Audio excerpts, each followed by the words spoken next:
It's time for the Douglas Coleman Show. Mr. Smooth and Savvy is joined by guests from all walks of life. From the entertainment industry to authors to political and social commentators. The famous and not so famous. The controversial and the light and fluffy. We have it all.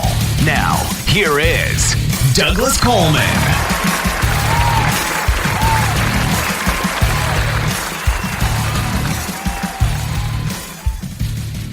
Howdy-howdy-o. Hey. Welcome to the Douglas Coleman Show. It's me, Douglas Coleman. How are you? Nice to have you with us. Thank you for joining us.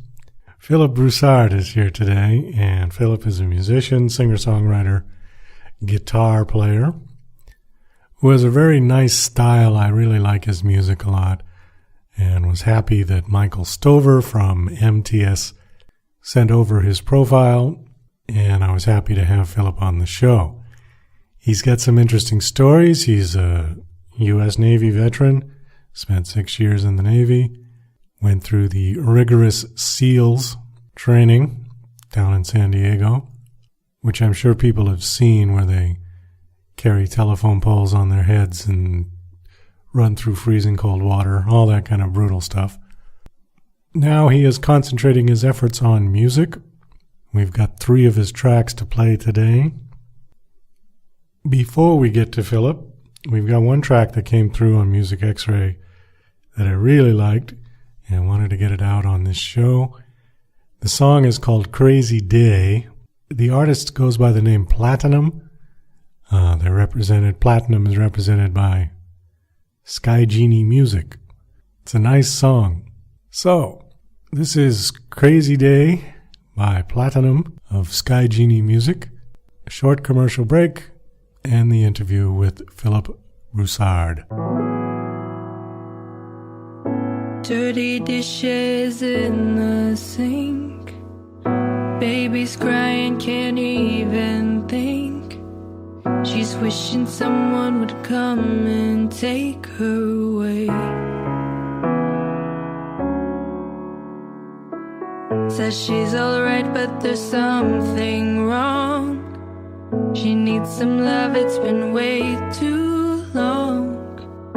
There's a red eye that's leaving tonight for LA. It's not like she doesn't care. She cries out when there's no one there. She feels like running away.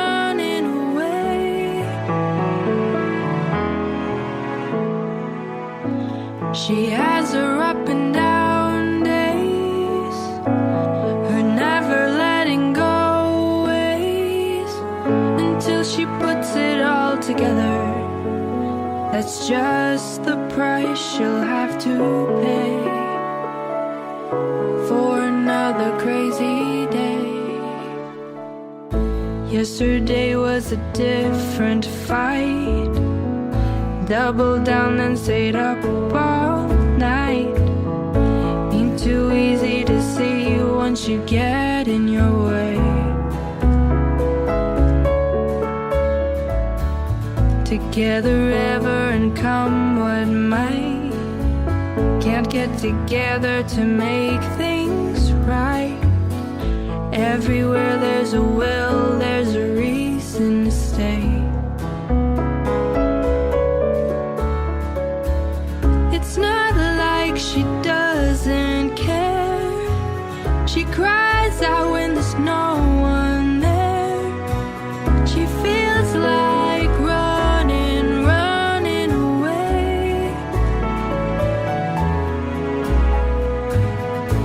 She has her up and down days, her never letting go ways, until she puts it all together. That's just the price she'll have to pay for another crazy day. She has her up and down days, her never letting go ways, until she puts it all together. That's just the price you'll have to pay for another crazy day.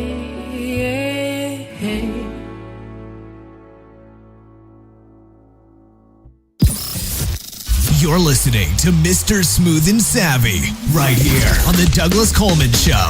We'll be right back after these commercial messages. Acclaimed author of Garden, Jane Yates brings you the first book in a new trilogy, Octopus Pirate, a story of a foundling who has unusual talents, such as the ability to communicate with octopuses.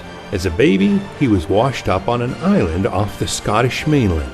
An eccentric former nun who lives alone with cats brings him up. He joins a circus and narrowly escapes plots against him, flees to Cornwall, builds a replica pirate ship that's also an airship to travel back in time to fight real pirates. Get your copy today from Amazon, only 99 cents. Hi there, this is Stuart Epps from the UK, record producer, engineer. You might have heard of me. I've worked with artists from Elton John to Led Zeppelin to Bad Company, Twisted Sister, Robbie Williams, Oasis, many, many great bands and artists in the past and the present and hopefully in the future. But you can work with me as well. You know, all you got to do is get in touch with me on eppsmusicproductions.com. That's EPPSproductionsmusic.com. And I can help you with your productions and with your recordings. A lot of people do home recordings now, which you can only take so far. Maybe they need a bit of professional help.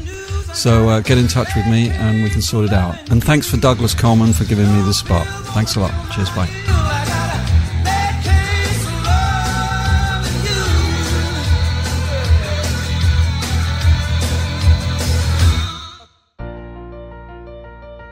DJC Music and DJC Productions are pleased to announce a brand new website. We have started a listing website for radio show hosts as well as potential show guests. This is a meeting site where hosts and guests can come together. Show hosts can list their show and types of guests they're interested in booking. Potential guests can list their talents, bio, accomplishments, or anything they feel makes them an interesting radio show guest. There are no recurrent payments, only a one-time $5 listing fee. Your listing will stay up until you decide to cancel. Previous guests of The Douglas Coleman Show are welcome to submit their guest listing free of charge. Go to radiohostsandguests.com. That's radiohostsandguests.com. Go listen, download, and subscribe to The Douglas Coleman Show. It's available at the website douglascolemanmusic.com/DCS. Also on iTunes, Spreaker, and YouTube. The Douglas Coleman Show is an internationally syndicated talk and music show that features fascinating and sometimes famous guests from all aspects of the entertainment industry. The topics can range from light and fluffy to sober and serious. Our focus is on music artists, but we also feature producers, authors, directors, and even promoters. The Douglas Coleman Show. Sometimes chat, sometimes music, always entertaining. Again, it's available today at the website douglascolemanmusic.com/DCS. You can also connect with them on Facebook at Douglas Coleman Show 1, follow on Twitter at Douglas Coleman 3, and you can even find them on TuneIn Radio. Again, that's the Douglas Coleman Show at the website douglascolemanmusic.com/DCS, iTunes, Spreaker, YouTube, and more. Go listen, download, subscribe, and share with your social networks today. And now... Hey, Rocky, watch me pull a rabbit out of my hat. Again? Nothing up my sleeve. Presto! No doubt about it. I gotta get another hat. Now here's something we hope you'll really like. Okay, please welcome my guest, Phillip Broussard. Hi, Phillip, how are you? I'm doing great. How are you? Doing very well, thank you. Thank you for coming on the show. I appreciate it. You are another Michael Stover musician. We've had at least 6 from him. Wow. And all of them are good. So I'm always very happy when I get an email from Michael because I know that, it's going to be good music. And I don't even listen to the music before we put it in the show.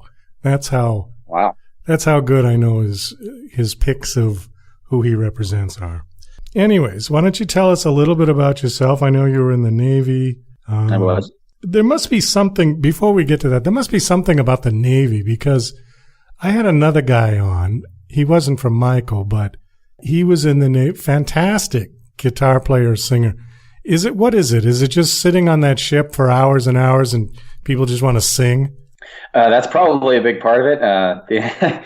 You do spend a lot of time staring at nothing all day long. So, I would say that's probably a big part of where a lot of writing inspiration comes from. Because when you're sitting there staring at endless amounts of ocean all day long, you got to do something. It's not like after your shift is over, you can go to the cafe or anything. Yeah, there isn't really much to see other than the ocean or your shipmates or the ship, right? I mean, that's about it. Yeah, you're exactly right. It's an exciting career. I mean, you get to see, I was on an aircraft carrier for a little while, so you get to see jets taking off and landing, but that loses its luster after about one day. Well, and then after that one day, you have a whole 7-month deployment ahead of you. So, yeah, how long were you in the Navy? I was in the Navy from September of 2004 until January of 2010. So just a little under 6 years. I don't know. I think it was worth it. It allowed me to go to school for free, and I would do it again if I had the opportunity. I suppose to do it all over again. If I had got to replay those years, I'd do it again, but I wouldn't go back now. All right. Well, let's back up the story a little bit because your bio is kind of interesting. You grew up in Washington State, and what was some of the music you were listening to when you were a kid? I should say my primary influences were, a lot of the stuff my dad and my grandparents were listening to. My grandparents would take me to church on Sundays, and so they'd chime up Elvis Presley gospel. Oh. And then my dad was really into the acid rock and just the guitar heavy music of the 60s. He really loved Pink Floyd, loved Eric Clapton and Cream, and my dad even a little bit later got into Stevie Ray Vaughan, and so I grew up listening to Stevie Ray Vaughan and a lot of those blues artists, and then so a lot of Elvis Presley influences, a lot of Pink Floyd, a lot of that stuff. Okay, and you were playing guitar all along, or did you pick that up later? I didn't pick up a guitar until I was 15, and my dad brought one home, and I think he was trying to learn on his own, like trying to learn how to play, and I walked into this. I was at home, and he was bending up the strings and everything like that on this practice amp he bought from Walmart, and it was one of the worst things I'd ever heard in my life.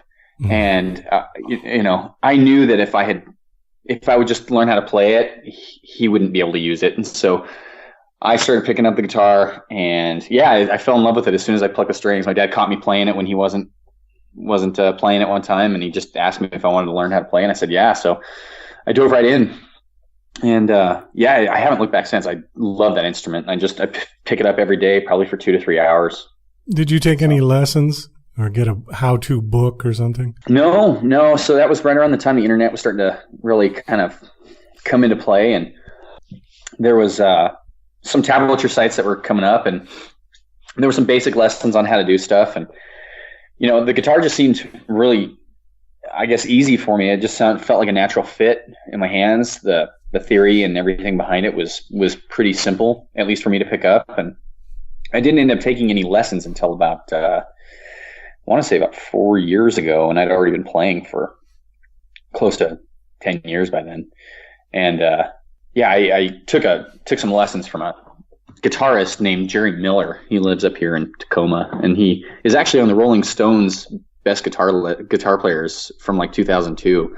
He played in a band called Moby Grape. Oh, I've heard of them. Yeah, so I took a few lessons from him just to kind of get myself out of a rut I was in, and it was pretty cool. I wasn't sure what to think of him at first, but then I went over to his house and there was a bunch of pictures of him with the Beatles and Jimi Hendrix and all these really cool photos all over his house. And so, I sat with him, took a few lessons, and he got me out of the rut I was in, and just kept going on my own. Well, it's funny. I was going to ask you what kind of guitar teacher you had, but it sounds like you had a pretty good one. Yeah, he was pretty good. Yeah, I like him a lot. So one of the things I saw interesting on your bio was when you were 18 years old, your father, grandfather, and uncle all died within 6 months of each other? My dad died in August of 2004, and my grandfather died not too shortly after that. My uncle was killed not too long after that in a motorcycle crash. So yeah, they were all pretty close to one another. And so the biggest tragedy, I suppose, was my grandmother. You know, she lost her son, her husband, and another son, all within a really short time span after having already buried her daughter in 97. And so, you know, she lost 3 of her 4 kids very, very close to one another, you know, and relatively close, I suppose. And yeah, that was tough for the whole family. My grandma didn't really recover from that. It was pretty sad. How did your father die? So my dad, he, you know, didn't take the best care of his body. He was a heavy smoker, and you know, one of my dad's favorite snacks in between meals was six slices of white bread with butter and jelly on them. And yeah, he had a pretty brutal diet. So, you know, he went to just one night. He said, "Yeah, I'm thinking about going to the doctor tomorrow. My chest has been bugging me." And so, you know, we all said, you know, you shouldn't wait for something like that. You know, if you're having chest pains, you should go in now. And he just didn't wake up in the morning. Wow. Yeah. Oh, that's crazy. How old was he? He was 46. Ouch. Yeah. Oh, that's young. That's young. Yeah. Well, I think the worst part too, and I had a conversation about, I don't know if this is too dreary for your listeners, but I was on another radio program a while back, and I was telling this story. But you know, the saddest part of that about losing my dad was I learned about my dad dying when I was at work. And I was working at Hollywood Video at the time, and I got a call, and, you know, the phone was breaking up, and it was my mom, and she was telling me, like, you need to come home and expect the worst. And my grandfather had been sick, so I thought maybe he had taken a turn for the worse or what have you. He was suffering from some dementia-related symptoms. He was having trouble remembering how to get home and remembering people's names and things like that. And so I called my dad's house, and a sheriff's deputy picked up the phone, and sheriff's deputy's, you know, "Is this Phillip?" And I said, "Yeah." He said, "Well, I hate to tell you this, but your father passed away last night." And of course, you know, I fell on the ground, fell to my knees, and was bawling right in front of all the customers. And, you know, my manager picked me up and got me in my car and helped me get home. And I walked next door to my grandparents, because I grew up right next door to my grandparents. There was like a tree in between us with like 2 small driveways, and I was less than 100 feet from my grandparents. So I went into my grandparents' house, and my grandma's just bawling. You know, she's just devastated. She's just learned that her youngest son has passed away. And, you know, so I walk in there, and my grandpa stands up, and he's like, "Phillip, yeah, it's good to see you." And I wrapped my arms around him, and I was like, "Grandpa, how come you're not sad?" And he said, "Well, what are you talking about?" And I said, "Well, Grandpa, I'm like, my dad died last night, and, you know, he was suffering from, you know, some dementia-related symptoms, and he had already been told, but he was having to learn all this information all over again. So he learns the information from me again, and I'm sitting here having to tell him and help him understand that his son had just passed away. And, you know, of course, he's devastated all over again. And yeah, he died not too long later, but, you know, I came, you know, I went back there about a month later, and my grandpa was like, "Hey, where's your dad at? I want to take him out, you know, fishing or whatever." That's got to be really hard. Oh yeah. It was just the worst couple months there for everybody involved. Because he's just not remembering, you know, that he's gone, and you have to keep telling him over and over and over again. Yeah, exactly. That's quite a story. Let's get to one of your songs. That's not the best segue I've ever done. No, hopefully it's not too depressing for your listeners. But it's been a while now, so, like, you know, all that stuff's been dealt with, and, you know, we're all over now. All right, we've got 3 of your tracks. We've got All Over Again, Best Friend, and Just Want to Believe. Which one do you want to play first?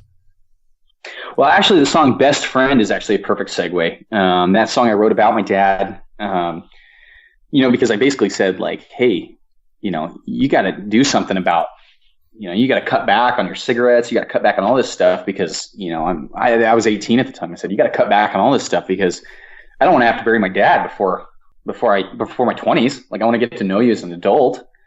And, anyway, he didn't, and he died later that year. And so yeah, Best Friend is the song I wrote about him. All right. How much did he smoke, by the way? He probably put back a pack to 2 packs a day.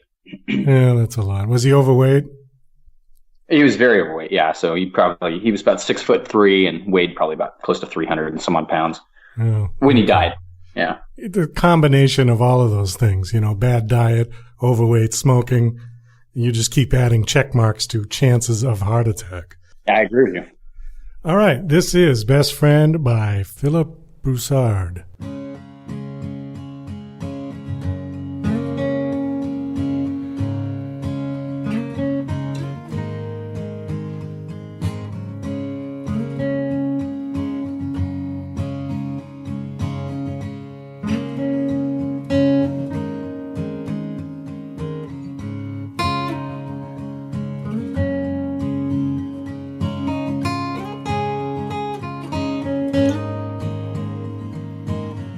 They say that the blink of an eye in heaven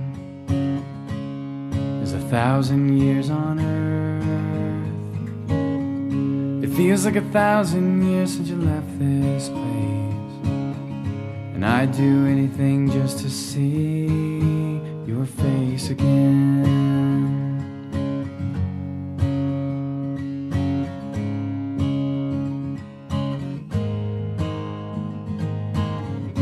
No, I never told you enough how much you meant to me. If I could do it all over again, you'd hear it every day. But there's no going back. Those mistakes are in the past. How many times could I have said that you're my best friend? How many days could I have spent getting you to comprehend? This life is going to end, and I'd be without you, my friend. This isn't fair.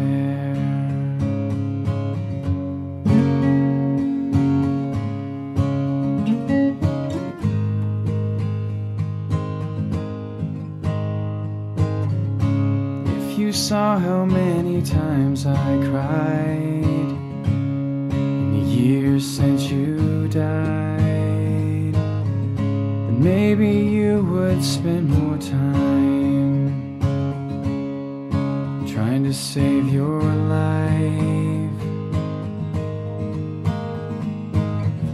But there's no going back. Those mistakes are in the past. How many times could I have said that you're my best friend? How many days could I have spent getting you to comprehend that this life is gonna end, and I'd be without you, my friend. This isn't fair.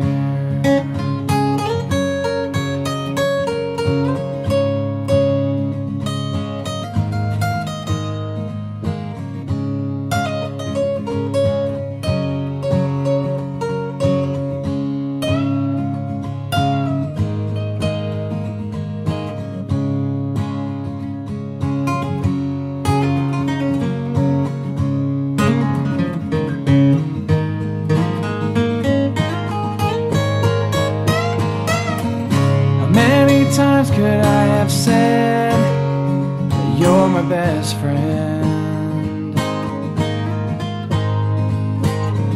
How many days could I have spent getting you to comprehend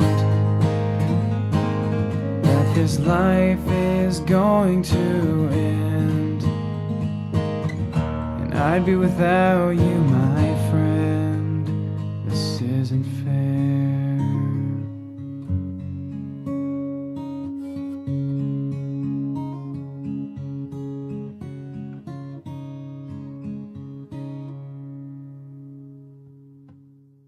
Yeah, hey, very nice. You got a nice voice, very natural. Thank you. I'm always of the opinion that people that are singers have to be born with a certain quality to their voice. Because I've heard, now I get into arguments with musicians all the time on this. I don't think anybody can learn to sing. You can teach technique and you can teach all of that. You cannot teach talent. It's just not possible. And I think your singing is natural. It comes out very just like, that's how you sing. That's it. You always could sing like that, probably, yeah? Well, my grandmother taught choir and she was a vocal coach, but she said the same thing as you did. You know, she always believed that there's a certain, there is a certain level of, genetic play in there. Oh, certainly. Yeah. And, I like the production. I like this kind of, it's very simple and you can just hear the song and you can hear the voice. It's very like coffee house kind of music, Sure. But it's great. I really liked it. Did you record that yourself or did you go into a studio and record it or what? No, I record with a studio up in near Issaquah over here in Washington. And I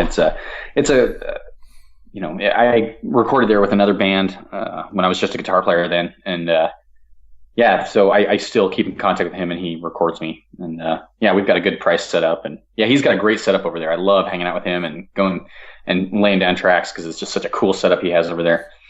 Now, what kind of guitar do you have? I assume you got rid of that Walmart special, yeah? Yeah, I did. So I have 6 guitars. 6? Okay. Which one were you using on that one? Because it sounded really, really nice. I like the tone on that song. Yeah.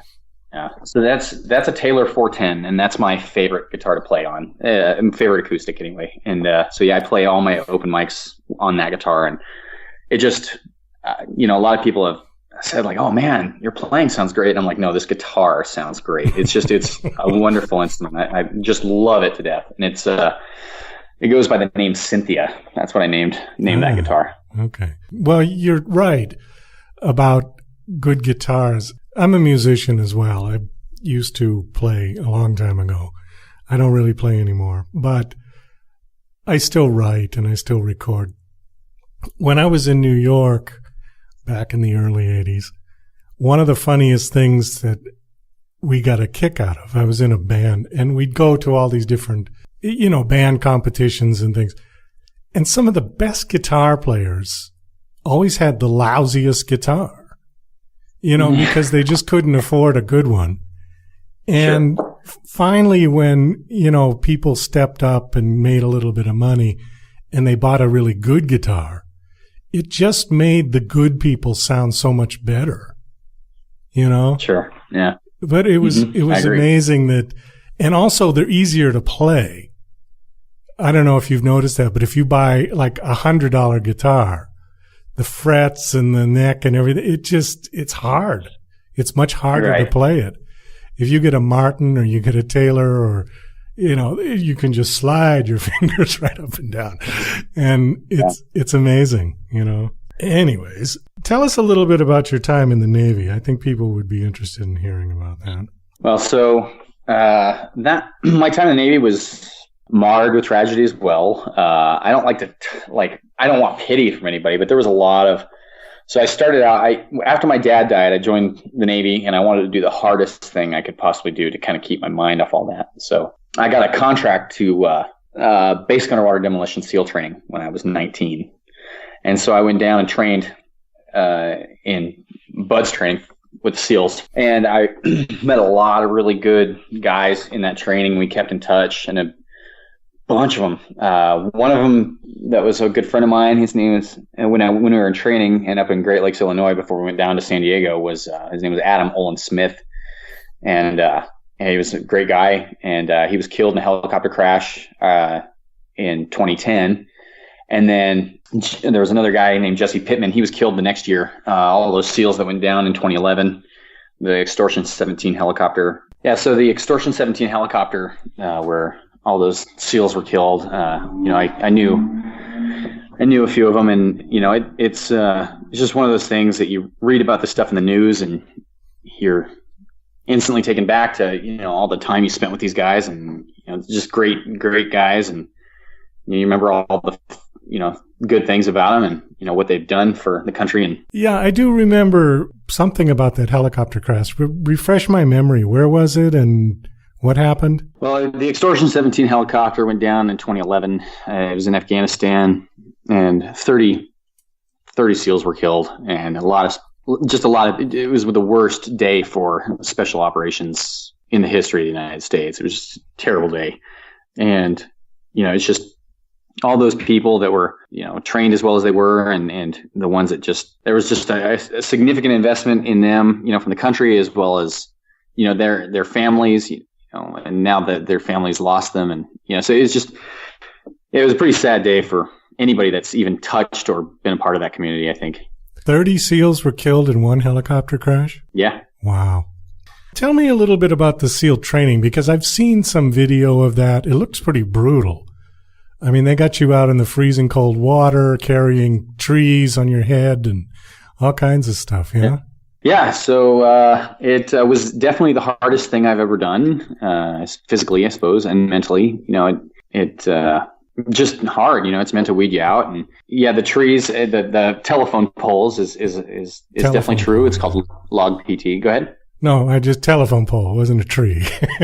It's a telephone pole, and the instructors that are all in charge are just brilliant. I mean, they're really good at finding the guys that aren't pulling their weight, and that whole thing was just crazy because you meet all these incredible people, and yeah, the instructors are mean and they're yelling at you, they're cussing at you and telling you how stupid you are and everything like that. But that they would immediately do anything they could for you if you were really, really struggling or anything like that, outside of training, obviously. But so yeah, I mean, just the greatest people I've ever met in my entire life. And the training was hard, but you're freezing cold all the time, and that's never fun. I remember when I was in Hell Week one time, we were getting what's called surf conditioned, and we were out laying in the water, and my best friend Garrett was next to me, and he was this big guy, and I was really skinny, probably about 160 pounds and 6'2", so I was a beanpole, and he's just this big guy from Hawaii, and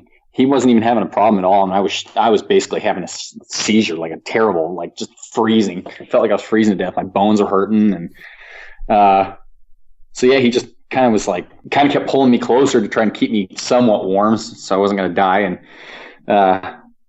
but you make some lasting friendships in that program, and I still keep in touch with a lot of those people today, Garrett including. Get this picture in my mind of your drill sergeant. Was he like Arlie Ermy from Full Metal Jacket? No, it's these guys are a little bit more reserved, I suppose. I think Arlie Ermy in Full Metal Jacket like to scream, he just kind of was yelling all the time. These instructors really, I mean, I'll give you for instance, there's one time there's an obstacle that's called the slide for life. And it's basically you climb this tower and then you slide down a rope. And, sliding down this rope is, you're pretty high up there. It's probably 25 feet up in the air, 25, 30 feet up in the air, I think. And, you got to jump onto this rope and slide down upside down. And this guy lost his balance halfway down the rope and fell and hit the ground right on his back. And just all his, all the air got knocked out of him. And he's sitting there like, and the instructor just walks right over, looks down and says, "Smith, fail." And then just moved on. That's all there was to it. He just failed him and then moved on. That was it. How long is that training for? That sort of intensive. So if you finish out the training, it's like 6 months for basic underwater demolition, and then another year or so. I want to say year and a half for SEAL qualification training, and then those guys go on to SEAL teams.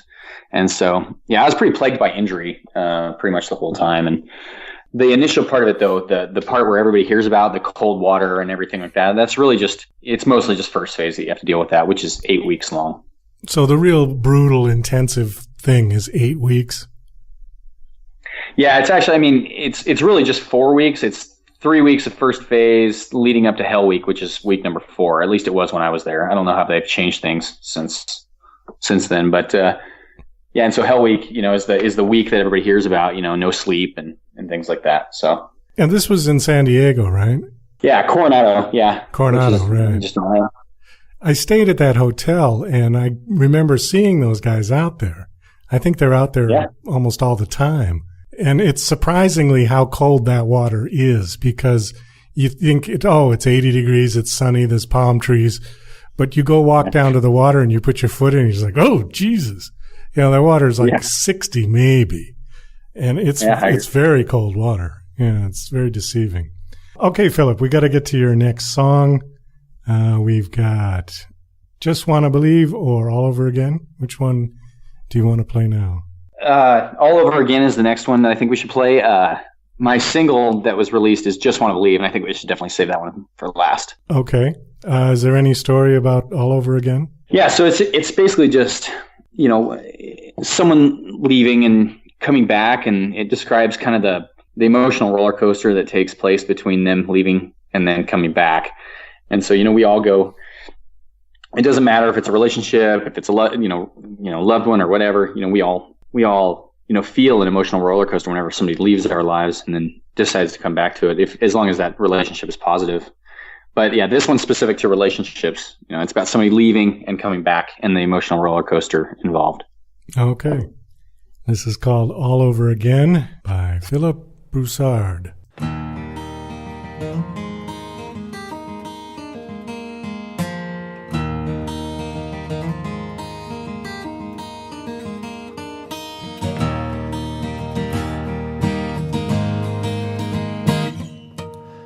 There were times I felt so alone, even though you were right next to me. There were times I could sense that you just didn't want to be with me. When you finally left on that long trip back home, I was stuck sitting on one side of the couch, left to sob there all alone. And I tried to breathe, and I tried to sleep all day, wishing that all this pain would just go away. And you knocked on the door right outside. It was a beautiful surprise. I didn't know where we should begin, 'cause all I know is that I fell in love all over again.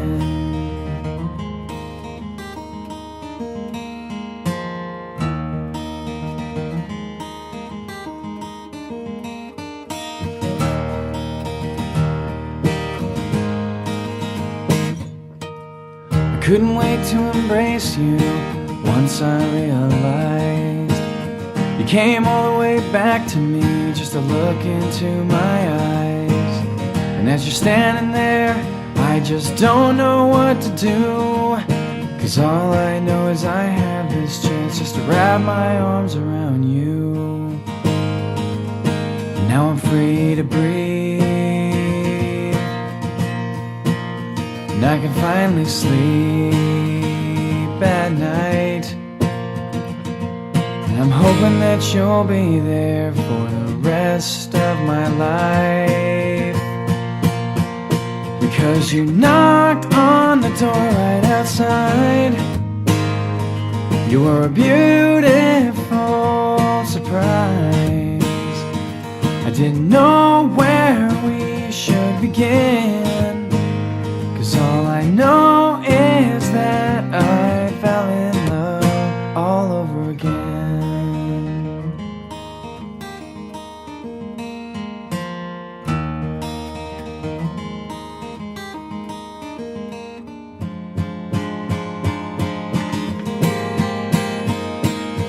You knocked on the door right outside. You were a beautiful surprise. I didn't know where we again.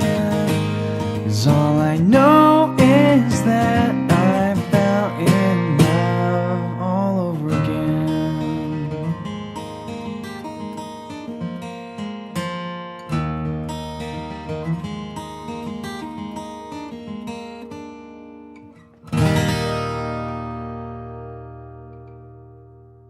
Yeah, very nice. Are all of your tracks just acoustic guitar and vocals? My EP gets released on November 18th. That is just acoustic and vocals, yeah. Okay, no, I like that. I mean, it's something different. We don't get, usually the stuff that I play is kind of more full production, but I like this. I mean, like I said, it's very coffee house. I enjoy sitting there listening to somebody play the guitar and sing. You know, they don't need a whole band with them necessarily. Right. Let's talk a little bit about the music business. On your bio, it says that you are a general contractor. I am assuming that's how you pay the bills, and music is something you do on the side. Do you want to take your music, I don't want to say professional because you're already professional, but do you want to do that for a living, ideally, or is it just going to be something you're going to do as sort of a sideline? I would drop everything career-wise if I could. Yeah, if I was in a place where I could go and do it full time. You know, if it was able to pay the bills, even just a little bit more than pay the bills, I'd be fine with that. Yeah, I pretty much do music full time after work.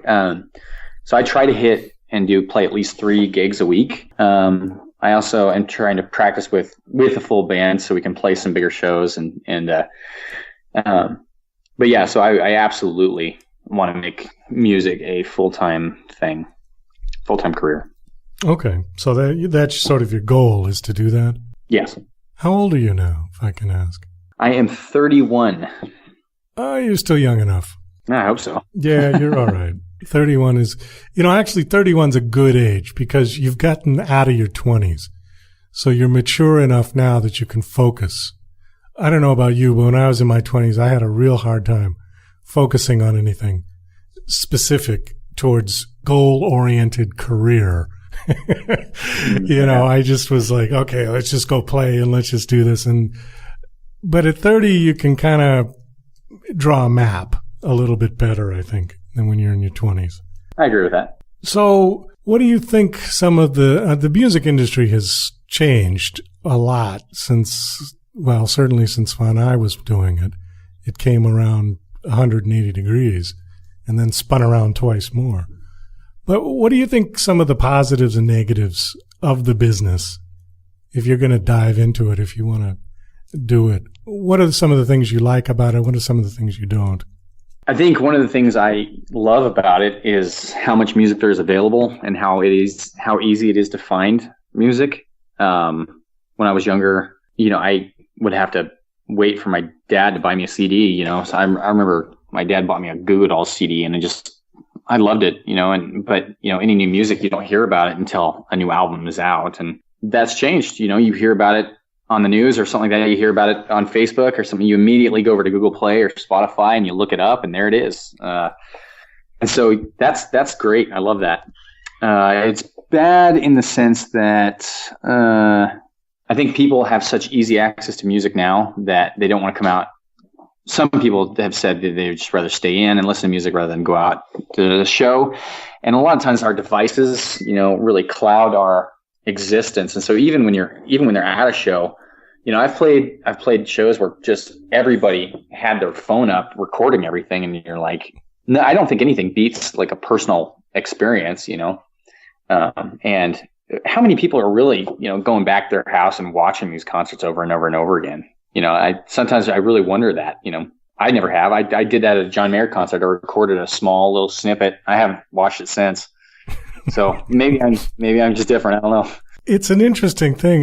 The one thing that I don't like about the music industry is that people typically don't want to pay for music, for recorded music. Yeah. They want it for free. And it's much, much harder for musicians to make a living selling their music. Most of the musicians that are making a living are selling tickets for concerts, because that you can't really do online. I mean, you can put a concert video online, but there still is nothing like seeing someone live, like you said. Concert tickets have gotten a hell of a lot more expensive, so obviously the money has gone that way. When I was a kid, concert tickets were $10 to see. I saw Paul McCartney, the ticket was $9.50. You know, really? Yeah, and it was a great. They had festival seating in those days, which meant you got there early and you just ran as fast as you could to get to the stage. But it was $9.50 for everybody. You know, now if you want a front seat, you're going to pay $1,000 for it. You know, at some of these venues. Yeah. So yeah, obviously that's where the money is gone, which is fine. But I don't know. I still like the idea of people being able to make a living selling their recorded music, because you do have to pay for that. You know, you've got to pay for studio time and musicians if you hire session musicians or something. And all that money is just kind of written off as a way to promote the musician to larger venues. Do you know what I'm saying? Right. Yeah. Yeah. So the whole thing has kind of changed. I don't like it that much. But, you know, on the other hand, I love technology. So it's a good and bad. There's both sides to that. Well, what gets me is that, you know, like a lot of people have no problem laying down $5, $6, $10 for a latte or two, you know, and a digital download card that has 5 songs on it for $5. Oh yeah, God forbid they buy one of those. The other issue I take issue with is streaming. I don't mind digital download for $1 for a song, but the penny streaming on Spotify, I really don't like it, even though my music's there, you know, like everyone else's. But it doesn't quite add up, because if you think about, it's going to take 100 streams to get $1. Now, think of your favorite song, your most favorite song in the whole world. In your whole life, have you played it 100 times? Probably not. No. Probably not. So who's going to play the song 100 times to get $1 for the artist, you know? Where if they were just downloading at $1 a pop, you know, it's just math, right? Right. So then it's $100. Well, $100 is much better than $1. Yeah, one could argue that to be true. Yeah. So, you know, I just don't like that. I don't mind the digital download. I don't mind people buying the album online. But the streaming, I don't know. Well, maybe that almost signals a niche market for artists to be exclusive on a certain platform because it pays them more, you know. Well, that's true. And I mean, Taylor Swift pulled all of her music from Spotify because she thought everybody was getting ripped off. And I applauded her for that. I thought that was a great move. Even though I bitch about it, my music's still on there because I figure, well, I've got nothing to lose. Right. I mean, the money you've already put into the production is a sunk cost, essentially. So right. That money's been written off a long time ago. So you get the music out wherever you can put it, as many places as you can put it. You know, what would really be a pisser is if Spotify started charging you to upload your music to their site. Man, that would add insult to injury, for sure. Yeah, it would. Well, Phillip, I think we've covered every base here. We're going to go out on your last song, Just Want to Believe. Tell us the story on that one. Yeah, sure. So the story behind that song is Just Want to Believe. It's just about other people have given me their interpretations of it, and one of the things that really gets me is about that song is that it kind of basically talks about how, like, you know, somebody's relationship in your life is toxic and you just want them to be there for you, and for some reason they just can't. It just sounds like they're not listening to you. They don't care. They're absorbed with themselves, or, you know, if they just want to, you just keep pleading with them, you know, I just want to believe that you'll be there for me. And some people have said it doesn't send the best message because it basically says, you know, I just want to believe that. I just want to believe that. I just want to believe that. And nothing changes, and you're still inviting them back in your life.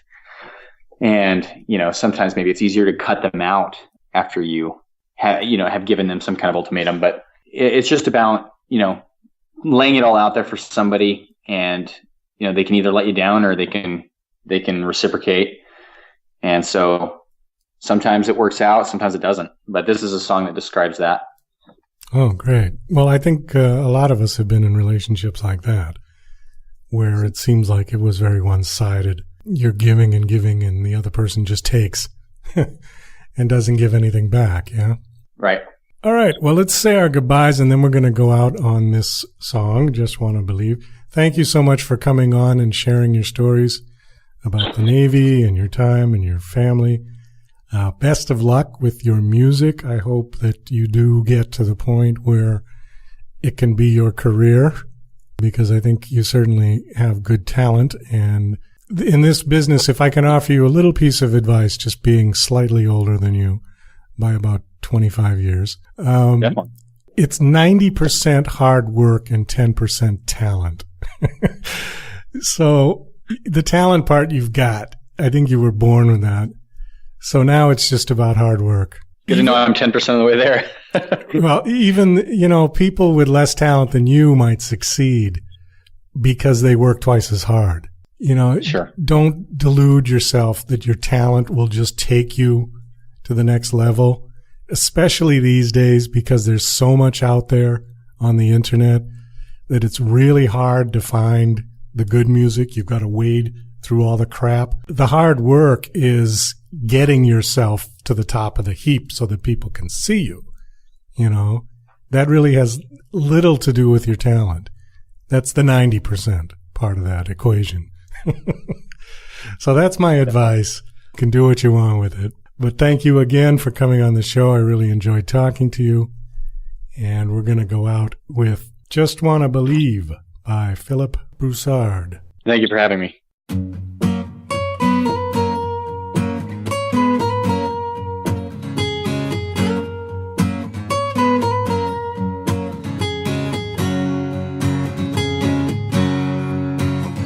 Ever since we met, I have worshipped the ground that your feet have touched, just to be pushed around. I should know by now you're not here to stay. It's something I can't get past, and it's killing me. I just wanna believe that you'd be there for me.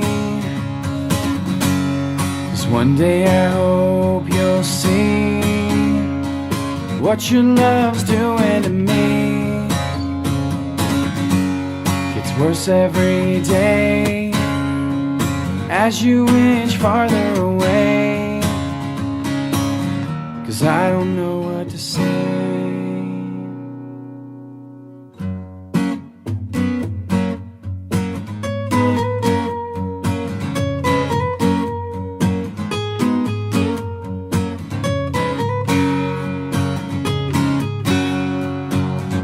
I remember the walks that we used to take,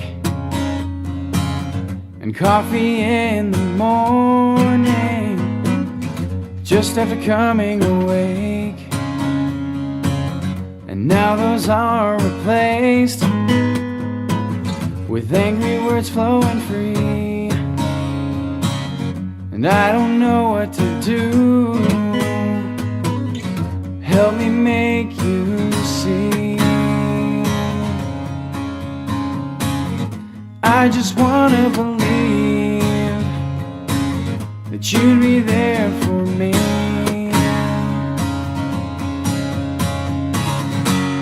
'Cause one day I hope you'll see what your love's doing to me. It's worse every day as you inch farther away. 'Cause I don't know what to say. I have nowhere to go. I won't think about you every day. 'Cause one day I hope you'll see what your love's doing to me. It's worse every day as you inch farther away. 'Cause I don't know what to say.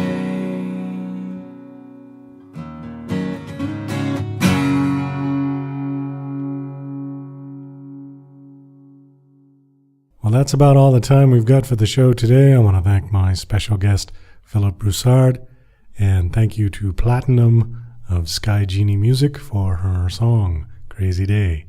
This is Douglas Coleman saying goodbye. To the